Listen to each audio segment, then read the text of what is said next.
Welcome back to another episode of Breaking Down Designs. This episode we have Reaper and Vendetta from Overwatch and Revenant and Loba from Apex Legends. This is the first one where I kind of bridge two different franchises together. If it seems that during this video I'm biased towards some characters more than others, it's because I am. I grouped these guys together because they share lore within their games as well as they are totally original characters with wholly original lore and backstories. Honestly, for this video, I'm making a bit of an exception. I'm only doing Reaper and Revenant's original designs, because they're so fucking cool, and the redesigns took some of their soul away from them, and it makes me sad, so I don't even want to think about it. But I will have a smaller section at the end going over Revenant's redesign because it makes sense for his new kit.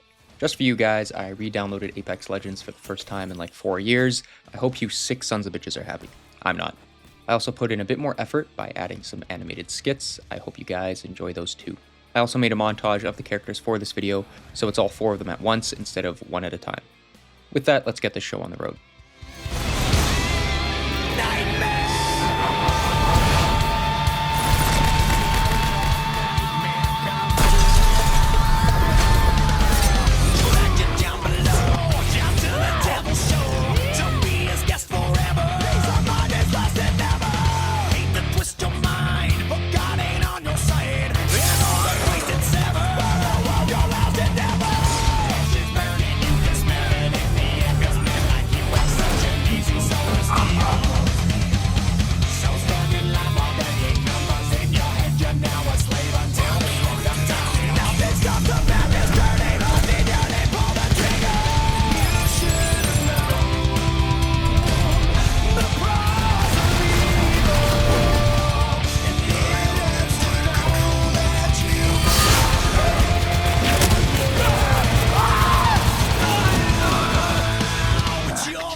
What the hell are you? Death.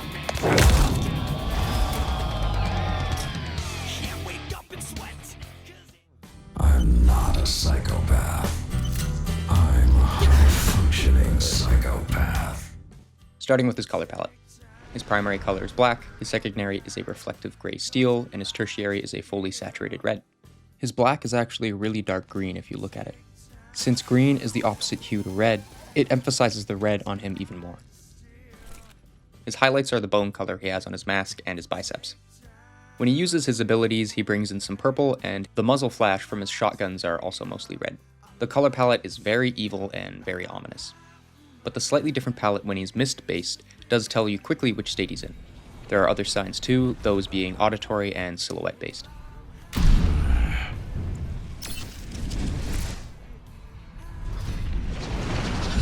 Appears. His color palette, through both value and saturation, pull your attention to his boots, shin guards, and from his elbow to the hammer of his shotguns. Especially his fingers and his hands, as those have bright silver on his claws. The handles of his shotguns are also made of wood, but that's the only time that wood is found on his design. So he's an ominous, maybe a bit of a sneaky guy, and his palette is almost identical to Atom Smasher. You look like a cut of fuckable meat, are you? Next up, we have the physical aspects of his design and his shape language. He's 6'1", so a pretty frequently used height for most of the men in the cast of Overwatch. He's also 7 heads tall with his mask on. He's about 8 heads tall without his mask on. This makes his head slightly easier to shoot, since his larger silhouette also make him an easier target, so he has a bit more health for the trade-off of being a bit chunkier. He's on the stockier end of the scale for his size. His silhouette, especially because of his jacket, is very thick.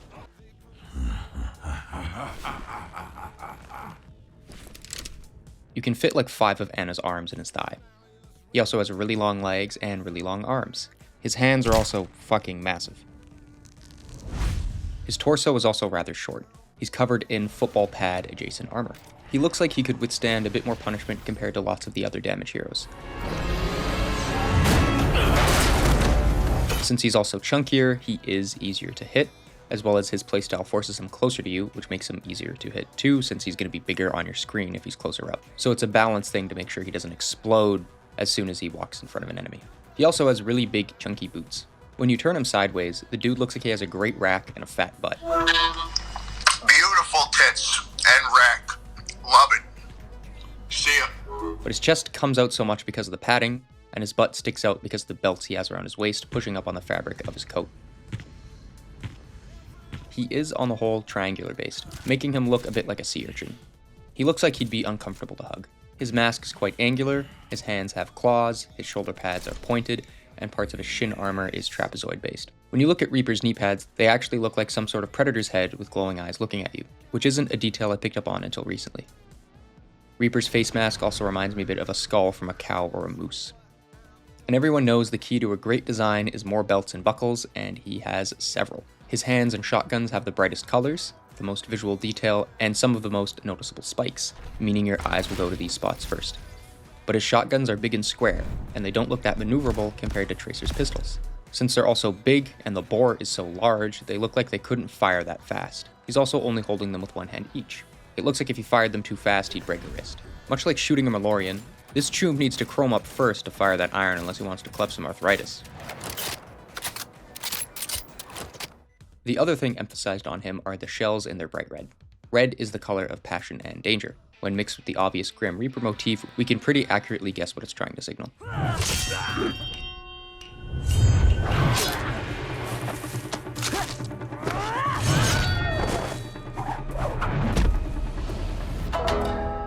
But the size of the shells on him are far too big to be actual shotgun shells. They're about 3 times too big. If we look at the reveal trailer for Overwatch, we can actually see Reaper firing explosives. So maybe that's what these were supposed to be when they originally designed him and then changed it later on.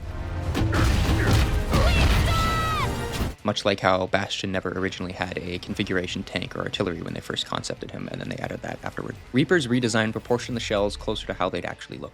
He also stands in a rather obtuse way. He's not crouched in any manner, kind of just stands there. He likely doesn't have a ton of agility to him, no jumping, no dashing. But the whole color palette and the Grim Reaper concept of him means he would move around like a ghost or a phantom. One thing I do find a bit funny is that in lots of the interactions between former or current Talon members, Reaper's kind of treated a bit like the mutt of the group, and none of the characters seem to get along with him in that organization. As well as they don't get along on the whole. So how did you know she was gonna betray us? What'd she say? It was in her eyes, in the way she was leading us. But you said you knew Spanish.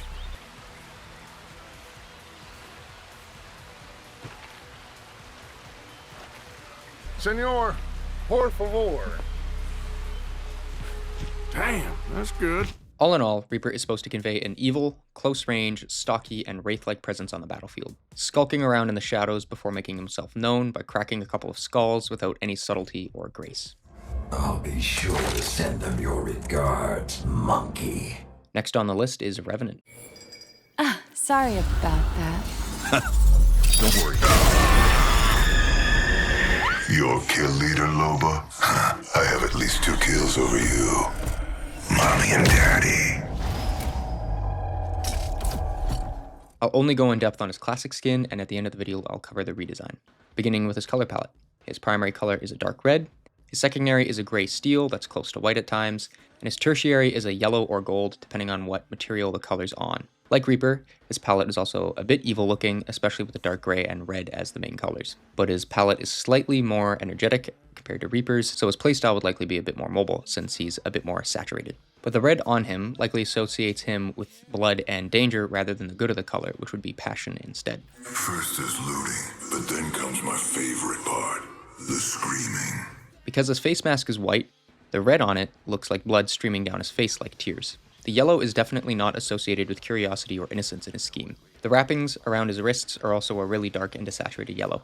His eyes are also yellow. When characters are given yellow eyes, it can make them look otherworldly or mutated, especially since Revenants are glowing. Geralt from The Witcher and Karlach from Baldur's Gate also have yellow eyes, and theirs are supposed to look mutated, especially since both of them have cat-shaped irises. Get hold of yourself.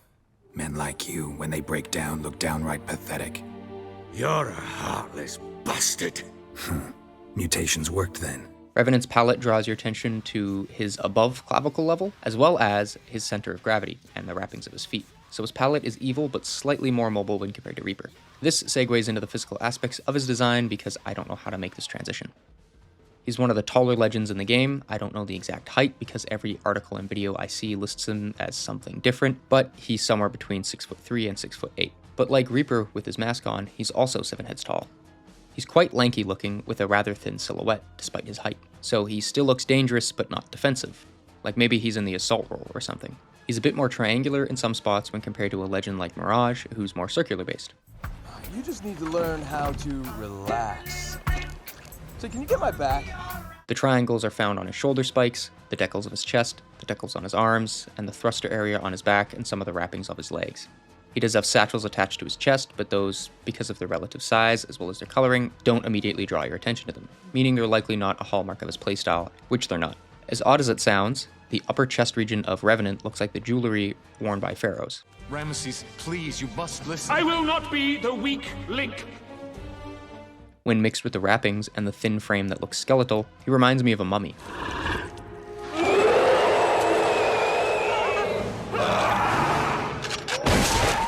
Mummies are dead and decaying, they're stuck in between life and death, associated with reanimation and something that's quite hard to kill.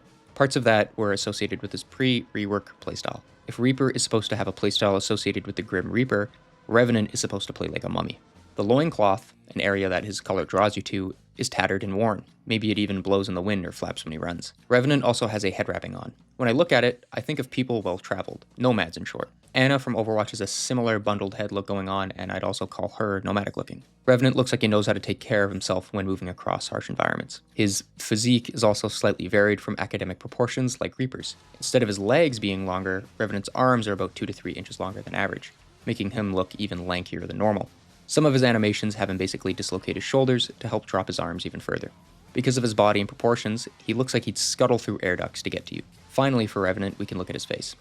He looks like someone who only got halfway through burning all of the flesh off of someone's skull. He has lines on his lower jaw that look like muscle, but he still has some definition of flesh. That flesh would be found around his brow and his lips. The rest of his face kind of looks like bone or muscle. He does have rather upturned eyes, and in some of the cinematics where the glow of his irises is less intense, you can almost always see the bottom of his iris, which mimics the look of a siren eye. He also looks at people at a downward angle most of the time, a mix of his height and his posture. His mouth is also modeled to be an arresting frown, and his brow shape is stuck in a furrow. He looks anything but friendly. All in all, Revenant is supposed to convey a deathly and mummified playstyle to the viewer that's still physically formidable and ferocious despite his lankiness, and is definitely not the type of person you'd invite to a backyard barbecue.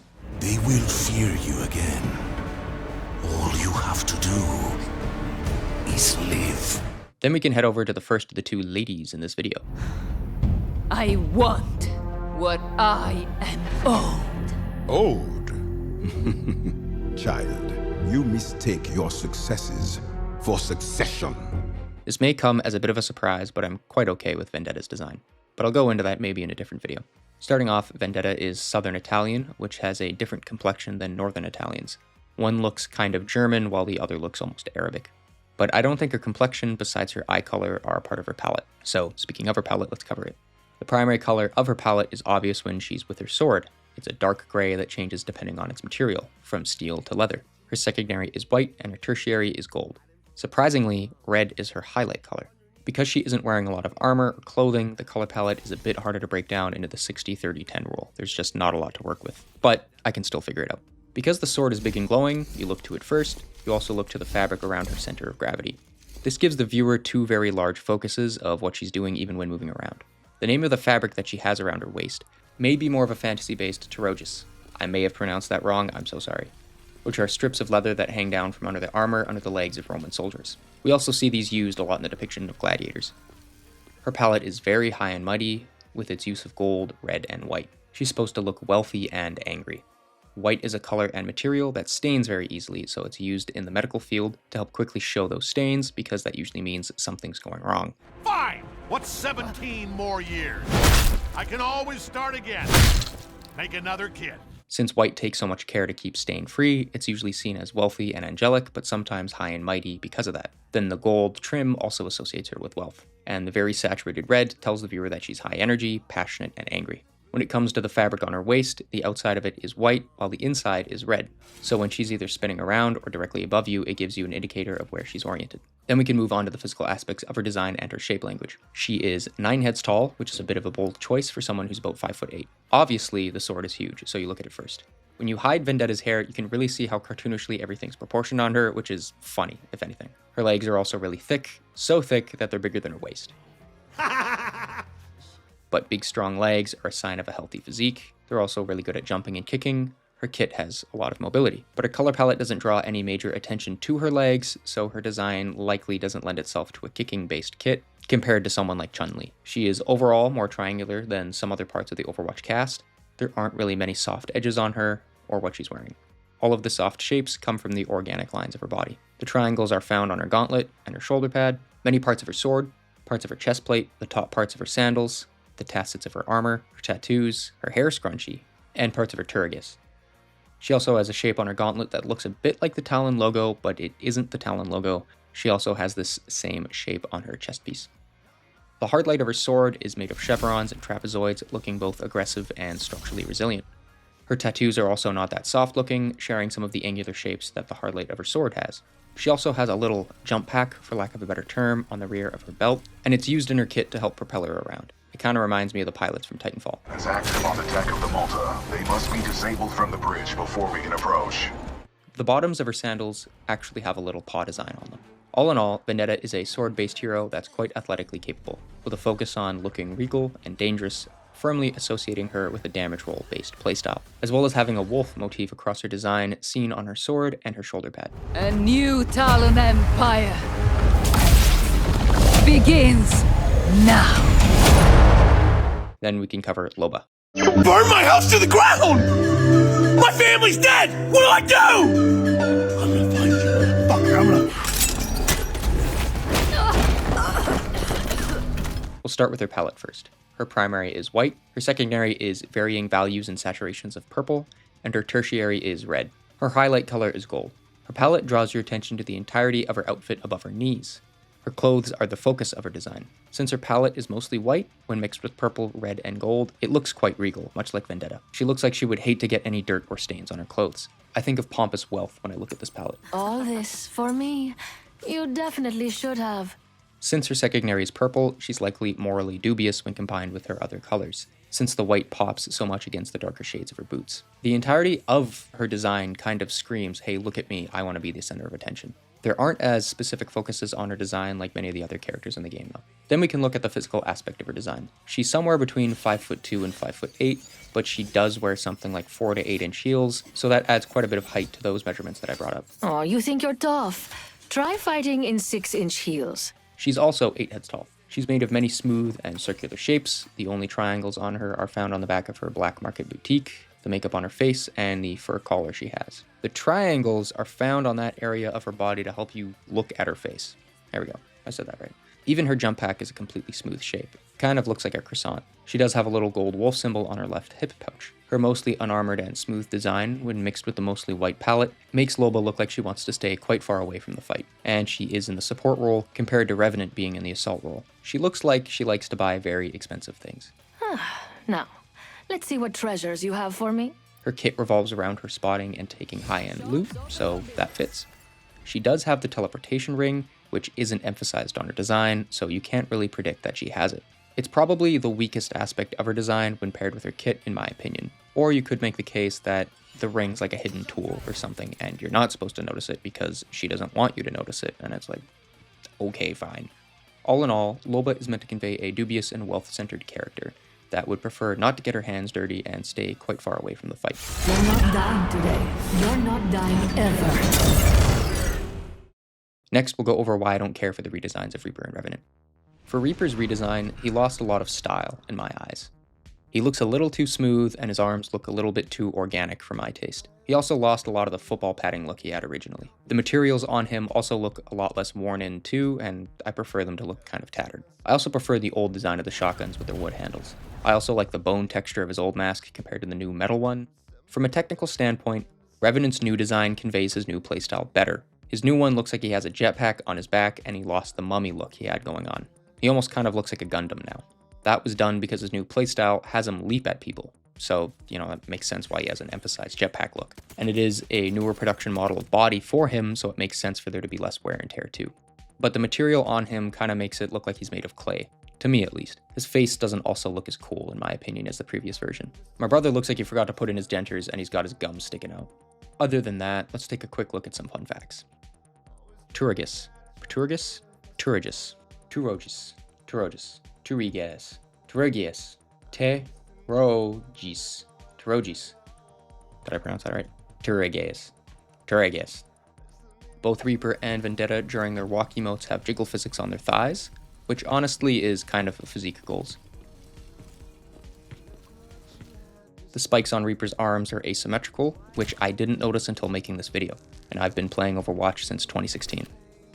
Reinhardt and Revenant share the same voice actor, which is cool. I have been called.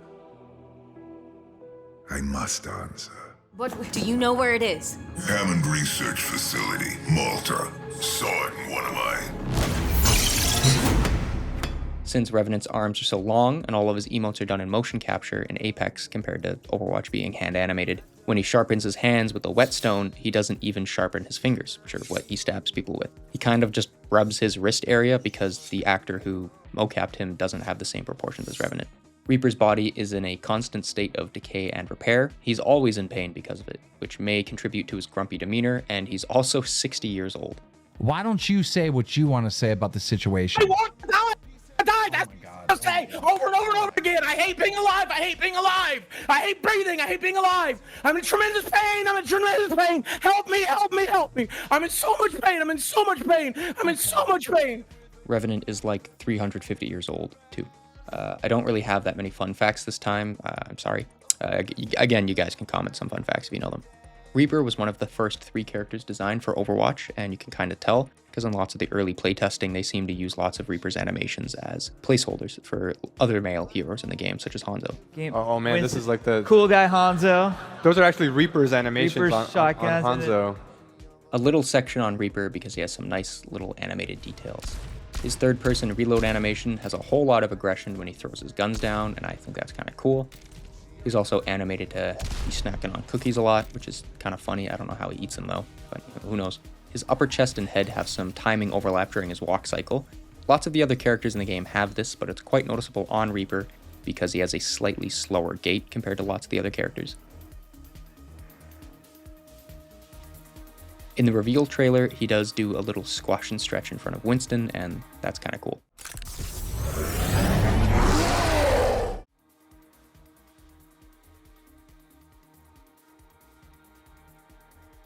Thanks for sticking around until the end. I hope if you've watched me throughout the past months since I've started making this type of content, that I have been improving with the quality of my videos. I'm sorry I took a bit longer than usual with this one. I had stuff in my personal life going on, as well as I dedicated a bit of time to writing a lot of scripts. Some of these scripts are just more breaking down design videos, but I did figure out the hard way that if I don't care about a character, it makes them really hard to write about. So the series is likely just going to be focused on characters I either play a lot or I like the designs of. One script underway right now is on 2.5D animation styles and the production pipeline. That one's, I probably just have to watch a lot more behind the scenes to see if I missed any details on certain things. Another one is me redoing my color psychology video, not because I don't like the original one, but because my editing was a bit rough with that one as I was still getting the hang of it, as well as I think I can just do a better job. I made that video from script to upload in like 3 days, when I really should have put a bit more time into it. So I plan on redoing that video.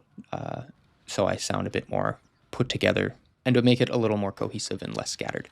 Another video that I'm working on the script of is Neoteny in character design and how that kind of ties back to real life sometimes. I am kind of worried about this one because topics related to it do generate a lot of uproar on the internet, and I'm a bit scared of people getting really angry at me or the topic. But for that video, I've read and cited a lot of psychological research articles, so I'm not going to be pulling stuff out of thin air. But Neoteny on the whole does kind of come to the conclusion of pretty privilege is real, as well as some aspects of Neoteny do disproportionately affect women more than men, and so we do see certain Neotenous features as more attractive on women, statistically compared when they're found on men. There's an inherent bias towards which sex it's on. I feel like I'm going to get some pushback on that, even though that's just the fact. And it does make sense from an evolutionary standpoint to favor certain structural or genetic features in one sex more compared to the other. Some people just seem to really hate beauty standards in general. Maybe I'll just have to ignore those people, but when it comes to the internet, it's kind of hard to discern who wants to have an open conversation and is willing to talk about stuff and actually knows quite a bit about the topic compared to someone who is just really angry all the time and entrenched in their ways. But Neoteny is a phenomenon that happens in real life that elicits reactions subconsciously, therefore it can be used as a tool in character design and marketing, but I will put a lot of effort into that script so I don't shoot myself in the foot. I also wanted to have some animated gags in this video, but the animation would have taken a long time. I would have needed to port in assets from games into software, and that would have taken another couple weeks probably with stuff going on in my life as well. So I skipped on that. Maybe in future videos I'll have animated cutaway gags, but not for this one because I already took quite a bit of time and I wanted to get this video up. Comments and criticism are welcome. Likes and subscriptions are greatly appreciated. With that, take care.